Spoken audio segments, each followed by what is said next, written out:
किसी शहर में एक सेठ सेठानी रहते थे। उनके कोई संतान नहीं थी। इससे दोनों जने बहुत दुखी रहते थे। एक बार सेठानी ने पड़ोस की स्त्रियों को तिल चौथ का व्रत करते हुए देखा तो पूछा, आप किसका व्रत कर रही हो? इसके करने से क्या लाभ होता है? औरतें बोली कि यह चौथ माता का व्रत है। इसके करने से धन वैभव, पुत्र सुहाग आदि सब कुछ प्राप्त होता है। घर में सुख शांति का वास होता है। तब सेठानी बोली कि यदि मेरे पुत्र हो जावे तो मैं चौथ माता जी का व्रत करके 1.25 किलो तिलकुट्टा चढ़ाऊंगी। बाद में वह गर्भवती हो गई, तब भी भोग नहीं लगाया। चौथ माता से बोली कि हे चौथ माता, यदि मेरे पुत्र हो जावे तो मैं 2.5 किलो का तिलकुट्टा चढ़ाऊंगी। गौरी पुत्र गणेश व चौथ माता जी की कृपा से उसको पुत्र रतन की प्राप्ति हुई, पर उसने तिलकुट्टे का भोग नहीं लगाया। फिर जब वह लड़का बड़ा हुआ तो सेठानी बोली कि इस लड़के का विवाह हो जाए तो मैं 5.25 किलो का तिलकुट्टा चढ़ाऊंगी।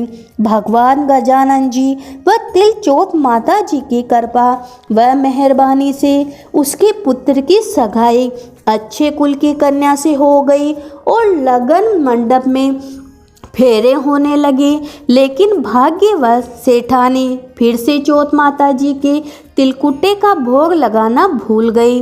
तब चौथ माता व गणेश जी महाराज उस पर कुपित हो गए। तभी फेरों के वक्त में 3 ही फेरे हुए कि चौथ माता ने अपना कोप दिखाते हुए आई और दूल्हे राजा का अपहरण करके ले गई और गांव के बाहर पीपल के पेड़ पर छिपा दिया। सब लोग आश्चर्य में रह गए कि एकाएक दूल्हा कहाँ चला गया। कुछ दिनों के बाद वह लड़की गणगौर पूजने जाते हुए उस पेड़ के पास से निकली तो पेड़ से दूल्हा बोला कि आओ रे मेरी अदब्याई नार आओ। तो वह दौड़ी दौड़ी अपने घर गई और अपनी माता को सब घटना कह सुनाई। यह समाचार सुनते ही सभी परिवारजन वहां पहुंचे और देखा ये तो वही जवाई राजा है जिसने हमारी बिटिया से अत फेरे खाए थे और उसी स्वरूप में पीपल पर बैठे हैं। तो सभी ने पूछा कि आप इतने दिनों से यहाँ क्यों बैठे हो? इसका क्या कारण है? जमाई राजा बोले, मैं तो यहाँ चौथ माता जी के गिरवी बैठा हूँ।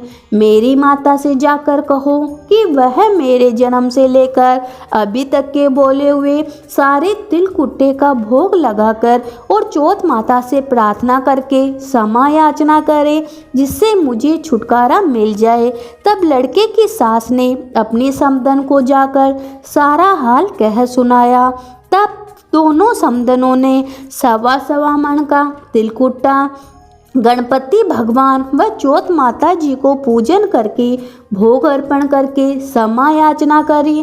तो चौथ माता ने प्रसन्न होकर दूल्हे राजा को वहां से बैठा लाकर वहीं बैठा दिया। वहां वर वधू के 7 फेरे पूरे हुए और वर वधू सकुशल अपने घर के लिए विदा हो गए। चौथ माता जी की कृपा से दोनों परिवारों में खुशहाली हुई। हे चौथ माता, जैसा उस लड़के के साथ हुआ वैसा किसी के साथ न हो और कोई भी नर नारी भगवान के प्रसाद के चढ़ावे को न भूले। गणेश जी महाराज व तिल चौथ माता जी की जय हो।